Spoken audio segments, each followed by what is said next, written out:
Hello दोस्तों, स्वागत है आपके अपने एकमात्र यूट्यूब चैनल T10 क्लासेस में। दोस्तों आज की वीडियो में हम लोग आरओ और एआरओ की जो परीक्षा होने वाली है उसके लिए जीएस के ऐसे प्रश्नों के बारे में पढ़ेंगे जिन प्रश्नों का आना सबसे अधिक संभावना है। तो दोस्तों विदाउट स्किप किया हुआ वीडियो को अंत तक देखिएगा ताकि आपसे एक भी प्रश्न छूटने ना पाए। तो दोस्तों यदि आप चैनल पर नए हों तो चैनल को सब्सक्राइब कर लीजिए और बेल आइकन का बटन दबा दीजिए ताकि जिससे मैं कोई नया अपडेट दूं तो आप तक सबसे पहले पहुंचे। ठीक है दोस्तों, T10 क्लासेस आपके लिए एक नई चीज लाई है। वो कुछ इस प्रकार से है कि आपको वीडियो के अंत में एक प्रश्न का उत्तर कमेंट बॉक्स में देना है और जब 100 कमेंट पूरे हो जाएंगे तो उसमें से 3 लकी विजेता होंगे जिनकी घोषणा संडे सुपर संडे को किया जाएगा। ठीक है दोस्तों, तो आप कमेंट करना बिल्कुल भी ना भूलें। वीडियो के अंत में एक प्रश्न पूछा जाएगा, उस प्रश्न का उत्तर आपको देना है। ठीक है दोस्तों, तो आइए आज के जीएस के प्रश्नों के बारे में हम लोग चर्चा करते हैं। तो ध्यान दीजिएगा और अपने पूरे दिमाग से कंसंट्रेट होकर बैठिएगा और कलम और कॉपी उठा लीजिएगा।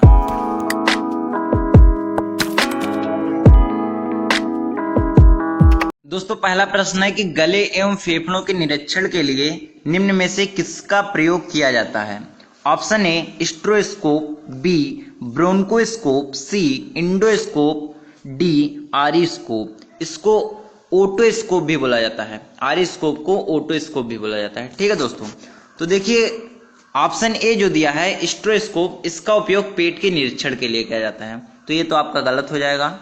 ऑप्शन सी इंडोस्कोप जो है ये शरीर के आंतरिक भागों के निरीक्षण के लिए है, इसलिए ये ऑप्शन भी आपका रॉन्ग होगा। ऑप्शन डी आरिस्कोप या ओटोस्कोप भी इसको बोला जाता है, ये ध्यान में जरूर रखिएगा क्योंकि ऑप्शन में आरिस्कोप ना आकर ओटोस्कोप भी आ सकता है। ठीक है दोस्तों, तो इसका उपयोग कान के आंतरिक भागों के निरीक्षण के लिए है, तो ये भी आपका गलत होगा। तो करेक्ट आंसर जो होगा वो क्या होगा, ऑप्शन बी ब्रोंकोस्कोप। ठीक है दोस्तों, ब्रोंकोस्कोप का यूज गले एवं फेफड़ों के निरीक्षण के लिए किया जाता है। ठीक है दोस्तों, तो आइए अब चलते हैं अगले प्रश्न पर। दोस्तों दूसरा प्रश्न है कि एक आदर्श अमीटर का प्रतिरोध कितना होता है। Option A 0, B 1, C 2, D 3। तो दोस्तों इसका जो करेक्ट आंसर होगा वो क्या होगा, 0 होगा। जो आदर्श अमीटर होता है उसका प्रतिरोध कितना होता है, 0 होता है। ठीक है दोस्तों, आइए अब चलते हैं नेक्स्ट प्रश्न पर। दोस्तों तीसरा प्रश्न है कि एक गास का मान कितना होता है। ऑप्शन ए 10 के घात 4 टेस्ला, बी 10 के घात -4 टेस्ला, सी 10 के घात 6 टेस्ला, डी 10 के घात -6 टेस्ला। तो दोस्तों इसका करेक्ट आंसर जो होगा वो ऑप्शन बी होगा, 10 के घात -4 टेस्ला। ठीक है दोस्तों, इसमें आप कंफ्यूज बिल्कुल मत होइएगा। 10 के घात 4 और 10 के घात -4 में हो सकता है आप कंफ्यूज हो जाएं, इसलिए अपने कॉपी में इसको नोट जरूर कर लीजिएगा। ठीक है दोस्तों, तो जो करेक्ट आंसर होगा वो 10 के घात -4 टेस्ला होगा। आइए नेक्स्ट क्वेश्चन देखते हैं। दोस्तों चौथा प्रश्न है कि किसी व्यक्ति का पूरा प्रतिबिंब देखने के लिए एक समतल दर्पण की न्यूनतम ऊंचाई होती है। ऑप्शन ए व्यक्ति की ऊंचाई के बराबर, बी व्यक्ति की ऊंचाई के आधी, सी व्यक्ति की ऊंचाई का 1/4, डी व्यक्ति की ऊंचाई की दुगनी। तो दोस्तों यदि आपको किसी भी प्रकार का डाउट हुआ करे तो आप उसको कमेंट में जरूर पूछ लिया करिए। ठीक है दोस्तों, तो आइए अब इसका मैं आपको उत्तर बताता हूं कि कोई व्यक्ति है तो उसका पूरा प्रतिबिंब देखने के लिए समतल दर्पण की न्यूनतम ऊंचाई कितनी होती है। तो दोस्तों जो व्यक्ति होगा उसके ऊंचाई के आधी होती है। कितना होता है, आधी। ठीक है दोस्तों, तो इसलिए आपका जो करेक्ट आंसर होगा वो ऑप्शन बी होगा, व्यक्ति की ऊंचाई के आधी, हाफ। ठीक है दोस्तों, तो अब आइए दूसरे प्रश्न को देखते हैं। दोस्तों पांचवा प्रश्न है कि ध्वनि निम्नलिखित में से किस माध्यम में यात्रा नहीं कर सकती है। ऑप्शन ए गैस, बी निर्वात, सी द्रव, डी धातु। ठीक है दोस्तों, तो दोस्तों जो ध्वनि होती है ये निर्वात में यात्रा नहीं कर सकती है, जहां वायु उपस्थित ना हो। निर्वात का मतलब वायु उपस्थित ना हो। ठीक है दोस्तों, यदि आपने चैनल को अभी तक सब्सक्राइब ना किया हो तो चैनल को फटाक से सब्सक्राइब कर लीजिए और वीडियो को ज़्यादा से ज़्यादा शेयर कर दीजिए। ठीक है दोस्तों, और आपके पास यदि किसी भी प्रकार का डाउट हो तो उस डाउट को क्लियर कर लीजिए। ठीक है दोस्तों, तो आइए अब चलते हैं अगले प्रश्न को देखते हैं। अगला प्रश्न क्या है दोस्तों, नेक्स्ट क्वेश्चन है कि मोनाजाइट किसका अयस्क है। Option A zirconium, B thorium, C titanium, D लौह। तो तो दोस्तों मोनाजाइट जो होता है एक इसका अयस्क है थोरियम का। Option B is the correct answer कि मोनाजाइट जो है एक इसका अयस्क है थोरियम का। इस प्रश्न को आप अपने कॉपी में जरूर से जरूर नोट कर लीजिएगा क्योंकि ये प्रश्न आ सकता है। ठीक है दोस्तों, कि मोनाजाइट किसका अयस्क है, तो ये किसका अयस्क है, थोरियम का। दोस्तों 8वां प्रश्न है कि कैलामाइन डॉट डॉट का अयस्क है। Option A tin, B magnesium, C जस्ता, डी तांबा। तो दोस्तों कैलामाइन किसका अयस्क होता है, जस्ता का। ऑप्शन सी जो होगा वो आपका करेक्ट होगा। कैलामाइन किसका अयस्क है, जस्ता का। दोस्तों नेक्स्ट क्वेश्चन है विट्रिऑल तेल किसे कहा जाता है। Option A potassium dichromate, B phosphoric acid, C calcium hydroxide, D sulphuric acid. तो दोस्तों जान लीजिए विट्रिऑल तेल जो है ये किसको कहा जाता है, सल्फ्यूरिक एसिड को कहा जाता है। किसको कहा जाता है, सल्फ्यूरिक एसिड। तो आपका जो करेक्ट आंसर होगा वो क्या होगा, option D. Option D is the correct answer. मतलब कि विट्रिऑल का तेल किसे कहा जाता है, विट्रिऑल तेल किसे कहा जाता है, सल्फ्यूरिक एसिड को। दोस्तों अब आप पहुंच चुके हैं क्वेश्चन नंबर 10 पर। तो अभी तक भी आपने अगर चैनल को सब्सक्राइब ना किया हो तो T10 क्लासेस को सब्सक्राइब कर लीजिए। ठीक है दोस्तों, तो क्वेश्चन नंबर 10 है कि कार्बनिक यौगिक में कार्बन की संयोजकता कितनी होती है, मतलब कि कार्बन की वैलेंसी कितनी होती है। Option A 1, B 2, C 3, D 4। तो दोस्तों जान लीजिए कि जो कार्बनिक यौगिक होंगे उसमें कार्बन की जो वैलेंसी होगी वो कितनी होगी, 4 होगी। कितनी होगी, 4 होगी। ठीक है दोस्तों, तो कार्बन की वैलेंसी जो होगी कार्बनिक यौगिक में वो कितनी होगी, 4। दोस्तों 11वां प्रश्न है कि बिटुमिनस कोयले में कार्बन की कितनी मात्रा होती है। ऑप्शन ए 50 से 60%, बी 60 से 70%, सी 78 से 86%, डी 94 से 98%। तो दोस्तों जो बिटुमिनस कोयले होते हैं तो इसमें 78 से 86% तक कार्बन की मात्रा होती है इसमें। ठीक है दोस्तों, अगर बात की जाए सबसे अधिक कार्बन की मात्रा किसमें होती है तो एंथ्रासाइट कोयले में सबसे अधिक कार्बन की मात्रा होती है। कितनी होती है, 94 से 98%। ठीक है दोस्तों, तो इसको भी आप नोट कर लीजिएगा कि सबसे अधिक कार्बन की मात्रा किसमें होती है तो एंथ्रासाइट कोयले में, और कितनी होती है तो ये बता सकते हैं आप 94 से 98%। तो मतलब कि यहाँ से आपके 2 और प्रश्न तैयार हुए। ठीक है दोस्तों 12वां प्रश्न है कि नाइट्रिक अम्ल किस धातु पर बेअसर होता है। ऑप्शन ए निकेल, बी चांदी, सी सोना, डी तांबा। तो दोस्तों नाइट्रिक अम्ल जो होगा वो किस धातु पर बेअसर होगा, वो सोना पर बेअसर होगा। किस पर, सोना। ठीक है दोस्तों, तो करेक्ट आंसर ऑप्शन सी। दोस्तों 13वां प्रश्न है कि क्रेब चक्र का दूसरा नाम है। ऑप्शन ए सिट्रिक एसिड चक्र, बी ईएमपी पाथवे, सी ग्लाइकोलेट चक्र, डी ग्लाइको ऑक्सीलेट चक्र। तो दोस्तों क्रेब चक्र का जो दूसरा नाम है वो क्या है, सिट्रिक एसिड चक्र। मतलब कि ऑप्शन ए जो होगा वो करेक्ट आंसर होगा। ठीक है दोस्तों, बहुत ही इंपॉर्टेंट क्वेश्चन है ये। दोस्तों 14वां प्रश्न है कि लाल रक्त कणिकाएं, रेड ब्लड कार्पोसेल्स शरीर की किस भाग में बनती हैं। ऑप्शन ए यकृत, बी अस्थिमज्जा, सी वृक्क, डी हृदय। तो दोस्तों जो आरबीसी होते हैं, रेड ब्लड कार्पोसेल्स, ये कहाँ बनते हैं, अस्थिमज्जा में। कहाँ बनते हैं, अस्थिमज्जा में। मतलब ऑप्शन बी जो होगा वो करेक्ट आंसर होगा। दोस्तों 15वां प्रश्न है कि मानव हृदय का सबसे बड़ा और मजबूत कक्ष होता है। ऑप्शन ए दाहिना निलय, बी बायां निलय, सी बायां आलिंद, डी दाहिना आलिंद। तो दोस्तों जो मानव हृदय होता है इसका सबसे बड़ा और मजबूत कक्षा जो होता है वो कौन सा होता है, बायां आलिंद होता है। कौन सा होता है, बायां आलिंद।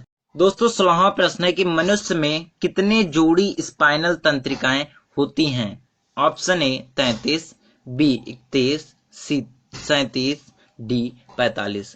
तो दोस्तों मनुष्य में कितनी जोड़ी स्पाइनल तंत्रिकाएं होती हैं, 31 जोड़ी। कितनी जोड़ी, 31 जोड़ी। ठीक है दोस्तों 31।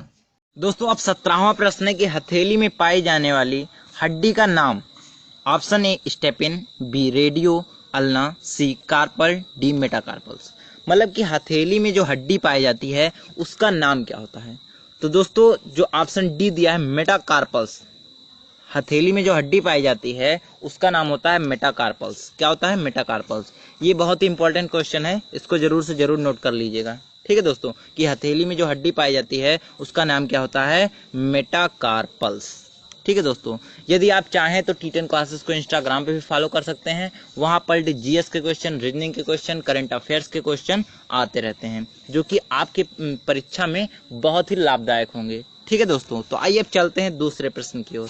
दोस्तों 18वां प्रश्न है कि विटामिन B6 का रासायनिक नाम क्या होता है? Option A biotin, B tocopherol, C pyridoxine, D फिलोक्विनोलोन।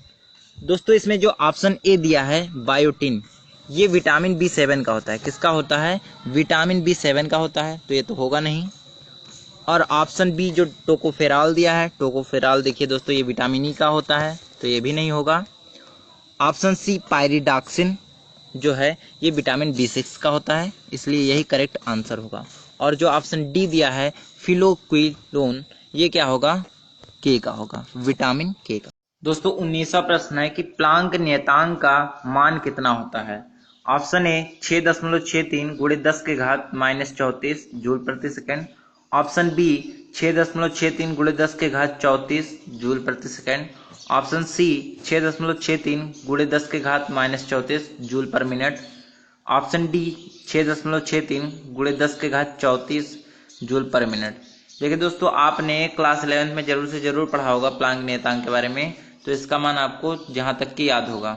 मान लीजिए नहीं याद है आपको तो जान लीजिए कि प्लांक नियतांक का जो मान है वो कितना होता है? 6.63 गुणे 10 के घात -34 जूल प्रति सेकंड। मतलब ऑप्शन ए जो दिया है वो आपका करेक्ट आंसर है। ठीक है दोस्तों, जूल प्रति सेकंड वाला होगा और माइनस में ध्यान जरूर रखिएगा, इसको यहाँ पे गलती ना करिए। दोस्तों 20वां प्रश्न है कि घन कोण को मापने की इकाई को क्या कहते हैं? Option A decibel, B steradian, C radian, D lumen. देखिए दोस्तों इससे एक ना एक प्रश्न जरूर आता है, इसलिए आप इसको तो तैयार कर ही लीजिए, लेकिन इसके अलावा बाकी के जो होते हैं और सारे उनको भी जरूर से जरूर तैयार कर लीजिएगा। इसलिए मैंने इसको दिया क्योंकि इसका आना ज्यादा से ज्यादा संभावना है। ठीक है दोस्तों, तो घन कोण को मापने की इकाई क्या होती है? घन कोण को मापने की इकाई को कहते हैं स्टेरेडियन। और जो ये डेसिबल होता है इससे क्या मापा जाता है? इससे ध्वनि तीव्रता मापी जाती है। और रेडियन जो दिया है ये समतल कोण के लिए है। ल्यूमेन जो दिया है ये ज्योति फ्लक्स के लिए होता है। ठीक है दोस्तों, तो आपका जो करेक्ट आंसर होगा वो बी ऑप्शन होगा। दोस्तों 21वें प्रश्न से हम लोगों को वन वर्ल्ड क्वेश्चन आंसर में पढ़ना है। ठीक है दोस्तों, तो इसको आप नोट करते रहिए और अपने दिमाग में बैठाते रहिए। प्रश्न है कि मार्फिन का उपयोग किसके लिए किया जाता है? जो मार्फिन होता है इसका उपयोग किसके लिए किया जाता है? तो देखिए दोस्तों जो मार्फिन होता है इसका उपयोग दर्द निवारक में किया जाता है, दर्द को दूर करने के लिए। फिर अगला प्रश्न है कि फूलों का अध्ययन क्या कहलाता है? अध्ययन से संबंधित प्रश्न आ सकते हैं, इसलिए इसको भी आप जरूर से जरूर देख लें। फूलों का अध्ययन क्या कहलाता है? एंथोलॉजी। क्या कहलाता है? एंथोलॉजी। अगला देखते हैं क्या है। अगला है कि थूलियम का संकेत क्या होता है? थूलियम का संकेत क्या होता है? टीएम। टीएम के द्वारा इसको प्रदर्शित करते हैं। ठीक है दोस्तों, फिर अगला प्रश्न है सिल्वर आयोडाइड का प्रयोग किस में किया जाता है? सिल्वर आयोडाइड जो होता है इसका प्रयोग किस में किया जाता है? कृत्रिम वर्षा में। किसमें? कृत्रिम वर्षा में। ठीक, फिर अगला प्रश्न है किस धातु को रणनीतिक धातु कहते हैं? जो टाइटेनियम होता है इसको रणनीतिक धातु कहते हैं। क्या कहते हैं? रणनीतिक धातु। तो ये प्रश्न भी आ सकता है, इसको भी नोट करते रहिएगा। फिर अगला प्रश्न है कि थैलोफाइटा का जो शरीर होता है इसको क्या कहते हैं? तो जो थैलोफाइटा का शरीर होता है ये क्या कहलाता है? थैलेज कहलाता है। क्या कहलाता है? थैलेज। फिर अगला प्रश्न है सेब के रस का पीएच मान क्या होता है? देखिए पीएच मान से भी संबंधित प्रश्न कई बार आते हैं इसमें, और हमने प्रीवियस ईयर के पेपर में देखा है, तो इसलिए आपको मैंने जो इम्पोर्टेंट है उसका बता दिया है कि सेब के रस का पीएच मान कितना होता है? 3.5 होता है। कितना होता है? 3.5। फिर अगला प्रश्न है यकृत में पित्तरस का संग्रह कहाँ होता है? तो यकृत में पित्तरस का संग्रह कहाँ होता है भाई साहब? पित्तरस का संग्रह होता है पित्ताशय में। कहाँ होता है? पित्ताशय में। फिर अगला प्रश्न है केचुए के उत्सर्जी अंग को क्या कहते हैं? तो केचुए के उत्सर्जी अंग को क्या कहते हैं? नेफ्रिया कहते हैं। केचुए से संबंधित बहुत से प्रश्न पूछे जा सकते हैं, इसलिए ये जो प्रश्न है ये बहुत ही मस्ट इंपॉर्टेंट होगा आपकी परीक्षा के दृष्टिकोण से। फिर अगला प्रश्न है कि मकड़ी के श्वसन अंग को क्या कहते हैं? मकड़ी के श्वसन अंग को, तो देखिए दोस्तों जो मकड़ी होती है इसके श्वसन अंग को क्या कहते हैं? बुकलंग्स कहते हैं। क्या कहते हैं? बुकलंग्स कहते हैं। फिर अगला प्रश्न है, औसतन एक मानव शरीर में रक्त का भार शरीर की तुलना में लगभग कितना होता है? तो लगभग कितना होता है? 7 से 8%। कितना? 7 से 8%। फिर अगला प्रश्न है, एंजाइम रोग किससे संबंधित होता है? तो भैया एंजाइम रोग जो होता है वो किससे संबंधित होता है? मस्तिष्क से। किससे? ब्रेन से। फिर अगला प्रश्न है, सबसे अधिक अस्थायी तत्व कौन सा होता है? तो सबसे अधिक अस्थायी तत्व कौन सा होता है? Lead, Pb। ठीक है दोस्तों। फिर अगला प्रश्न क्या है? अगला प्रश्न है कि अयस्क में मिले अशुद्ध पदार्थ को क्या कहते हैं? तो अयस्क में मिले अशुद्ध पदार्थ को क्या कहते हैं? गैंग कहते हैं। इसको आपने क्लास 10th में पढ़ा होगा। ठीक है दोस्तों, तो ये भी याद रखिएगा कि अयस्क में मिले अशुद्ध पदार्थ को क्या कहते हैं? गैंग कहते हैं। फिर अगला प्रश्न है, विद्युत चुंबक किससे तैयार किया जाता है? तो विद्युत चुंबक किससे तैयार किया जाता है? नरम लोहा से। तो आज के लिए बस इतना ही। अपने नोटबुक में जितने भी प्रश्न आपने नोट किए इसमें से हमारे ख्याल से तो आपने सभी प्रश्न को नोट किए होंगे, तो उसको रिवाइज करते रहिएगा। अगले वीडियो के लिए आप तब तक वेट करिए। ठीक है दोस्तों, तब तक इसको रिवाइज करते रहिए जो मैंने बताया है। तो अब आप जाए कहाँ रहे हैं?